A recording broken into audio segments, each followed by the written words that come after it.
ये मंदिर बनाया नहीं गया, बल्कि एक पूरा पहाड़ काट कर निकाला गया है। लगभग 4 लाख टन पत्थर हटाया गया, लेकिन वो पत्थर आज तक मिला ही नहीं। तो सवाल ये है, ये नामुमकिन काम हुआ कैसे? नमस्कार दोस्तों, जब हम इतिहास पढ़ते हैं तो हमें सिखाया जाता है कि प्राचीन मानव सीमित साधनों और सीमित ज्ञान के साथ काम करता था। लेकिन भारत में एक ऐसा स्थान है जो इस पूरी समझ को चुनौती देता है। एक ऐसा मंदिर जिसे देखकर सबसे पहले यही सवाल उठता है, क्या यह सच में वही इतिहास है जो हमें बताया गया है? यह है कैलाश मंदिर। पहली नज़र में यह एक भव्य मंदिर लगता है, लेकिन जैसे जैसे आप इसे समझने की कोशिश करते हैं, आपको एहसास होता है कि यह मंदिर नहीं, बल्कि एक असंभव लगने वाली प्रक्रिया का परिणाम है। कैलाश मंदिर किसी इमारत की तरह बनाया नहीं गया या किसी पहाड़ के अंदर खोदा भी नहीं गया। यहाँ एक पूरा पर्वत था। उस पर्वत को ऊपर से नीचे की ओर काट कर एक मंदिर बाहर निकाला गया। दुनिया में यह इकलौता उदाहरण है जहां कटआउट मोनोलिथ तकनीक का प्रयोग हुआ है। मोनोलिथिक उस संरचना या मूर्ति को कहते हैं जो एक ही विशाल चट्टान या पत्थर के टुकड़े को काटकर बनाई गई हो, न कि अलग अलग पत्थरों को जोड़कर। बाकी सभी शैल कट मंदिरों में चट्टान के भीतर काटा जाता है, लेकिन यहाँ चट्टान को हटाया गया है। कल्पना कीजिए, कारीगर पहाड़ की चोटी पर खड़े हैं। उनके सामने कोई नक्शा नहीं है, कोई आधुनिक उपकरण नहीं है, कोई मशीनें नहीं हैं। फिर भी उन्हें यह पूरी तरह पता है कि नीचे जाकर मंदिर का हर खंभा, हर सीढ़ी, हर मूर्ति कहाँ होगी। इस तकनीक में गलती की कोई गुंजाइश नहीं है। एक बार पत्थर हट गया तो उसे वापस जोड़ा नहीं जा सकता, और फिर भी जो सामने है वह पूरी तरह संतुलित है, सटीक अनुपात में है और आज भी मजबूती से खड़ा है। इस मंदिर को प्रकट करने के लिए लगभग 4 लाख टन चट्टान हटाई गई।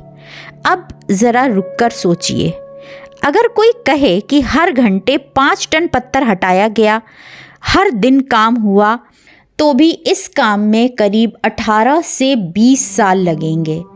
और यह गणना तब की है जब आधुनिक मशीनें हों, लेकिन उस समय न क्रेन थी, न ड्रिल मशीन, न ट्रक। फिर भी काम पूरा हुआ। और सबसे बड़ा सवाल, वह सारा पत्थर गया कहाँ? इस सवाल का आज भी किसी को कोई जवाब नहीं मिला है। आज भी कैलाश मंदिर के आसपास किसी बड़े मलबे के निशान नहीं मिलते, मानो वह पहाड़ कभी अस्तित्व में था ही नहीं। इतिहास में एक और घटना दर्ज है जो इस मंदिर की मजबूती को दर्शाती है। कहा जाता है कि औरंगजेब ने इस मंदिर को नष्ट करने का प्रयास किया। लगभग 1000 मजदूर 3 वर्षों तक लगाए गए, लेकिन परिणाम क्या रहा? मंदिर खड़ा रहा, केवल कुछ मूर्तियां क्षतिग्रस्त हुईं।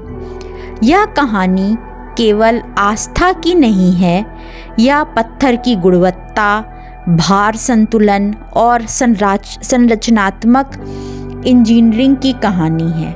दुनिया के कई प्राचीन स्मारकों के साथ ऐसी ही बातें जुड़ी हैं। मिस्र के पिरामिड भी ऐसी ही एक घटना का उदाहरण माना जाता है, जिसे पूरी तरह नष्ट नहीं किया जा सका। कैलाश मंदिर को जब ध्यान से देखा जाता है तो एक और तथ्य सामने आता है। वह है, यह एलोरा के बाकी सभी मंदिरों से अलग है। यह बड़ा है, यह अधिक जटिल है और कई विद्वानों के अनुसार यह पहले बनाया गया था। हवाई दृश्य से देखने पर मंदिर की संरचना एक स्पष्ट ज्यामितीय पैटर्न बनाती है। कुछ लोग इसे एक्स मार्क कहते हैं। अब सवाल उठता है, क्या यह सिर्फ संयोग है? मंदिर का पूरा ढांचा चारों दिशाओं के साथ पूरी सटीकता से संरेखित है।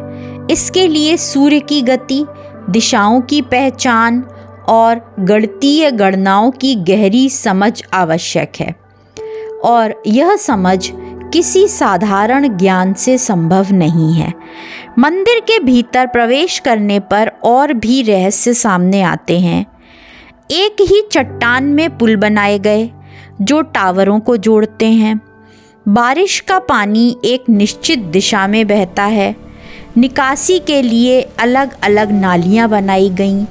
गुप्त मार्ग हैं, छिपे हुए झरोखे हैं और ऐसी सीढ़ियां हैं जो सीधे सीधे नहीं बल्कि सोच समझ कर डिज़ाइन की गई हैं। यह सब यह बताता है कि यहाँ केवल मूर्तिकार नहीं थे, यहाँ योजनाकार थे, इंजीनियर्स थे और ऐसे वास्तुविद थे जो पूरे सिस्टम को एक साथ देख सकते थे। यही कारण है कि कुछ लोग यह सवाल उठाते हैं कि क्या उस समय सभ्यता हमारी कल्पना से कहीं अधिक उन्नत थी? क्या प्राचीन भारत वास्तव में गणित और वास्तुकला में सीमित था, या फिर उस ज्ञान को सही से समझा ही नहीं गया? कैलाश मंदिर किसी काल्पनिक कहानी की मांग नहीं करता। यह सिर्फ इतना कहता है, जो दिख रहा है उसे ईमानदारी से देखो, क्योंकि जब एक पहाड़ मंदिर बन सकता है तो शायद हमारी इतिहास की किताबों के कुछ पन्ने अभी भी अधूरे हैं। यह सिर्फ एक मंदिर नहीं है, यह सिर्फ एक संरचना नहीं है, यह एक सवाल है जो आज भी हमसे जवाब मांग रहा है। अगर आपको आज का वीडियो अच्छा लगा हो तो हमारे चैनल को सब्सक्राइब करें, लाइक करें और अपने प्रियजनों के साथ शेयर करें। नमस्कार।